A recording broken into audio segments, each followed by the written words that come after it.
नमस्ते, प्रणाम, राधे राधे। आई जाए एगो प्यारा सा गीत लेके आई बनी, अच्छा लगी तो प्लीज़ लाइक सब्सक्राइब शेयर जरूर करब जा और कमेंट में बताए जा कि हमार गीत रुआ सबके कैसा लागल बा। एहा पार गंगा हो हा पार जमुना, बिचावा में घनी फूलावारी हो, बिचावा में घनी फूलावारी हो। फूल लोढ़े चलेली बेटी हो गौरा बेटी, हाथ के डलौआ मुखे पान हो, हाथ के डलौआ मुखे पान हो। बसाहा चढ़ल अइले शिव हो महादेव, बहिया धाइया बेला माई हो, बहिया धाइया बेला माई हो। छोड़ी छोड़ी ए शिव जी हमारो बहिया, बहिया पशु कावार हो, बहिया पशु कावार हो। बाबा जे सुनी है दुखिता होई जई है, मैया जी जई है ऋषियाई हो। बाबा जे सुनी है दुखिता होई जई है, मैया मोरी जई है ऋषियाई हो, मैया मोरी जई है ऋषियाई हो।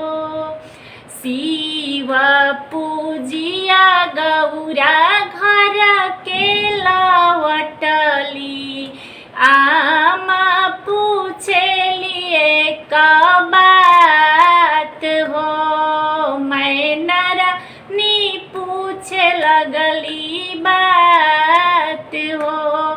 कहाँ बीतवलु बेटी ठीक दुपहरिया, कहाँ लगवलु अति बेर हो, कहाँ लगवलु अति बेर हो। कहाँ कैसे के फूटल बेटी कंचन चूड़िया, कैसे भागैले अति बेर हो, कैसे भागैले अति बेर हो। फुलावा तुड़त यामा भैले दुपहरिया, गजला गुहत भैले देर हो, गजला गुहत भैले देर हो। शिवजी पूजत यामा फूटल कंचन चूड़िया, आवे में भैले अति बेर हो, आवे में भैले अतना देर हो। अतना बचन जब सुनेली मैना रानी, खाड़े गिरेली मुरुछाई हो, खाड़े गिरेली मुरुछाई हो।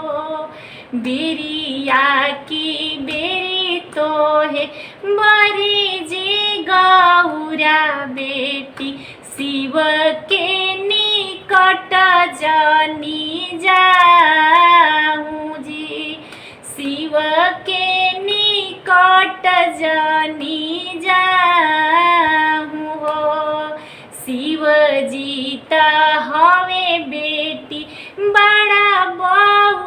रहावा ना करबो तोहरो बियाह जी।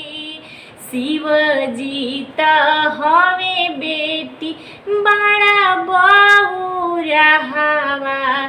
ना करबो शिव से बियाह जी। जेकारा के कहलुआ हवे बहुरहावा हो दानी में दानी महादानी हो दानी में दानी महादानी हो। हम करबो शिव से बियाह हो हम रहबो शिव जी के साथ हो हम रह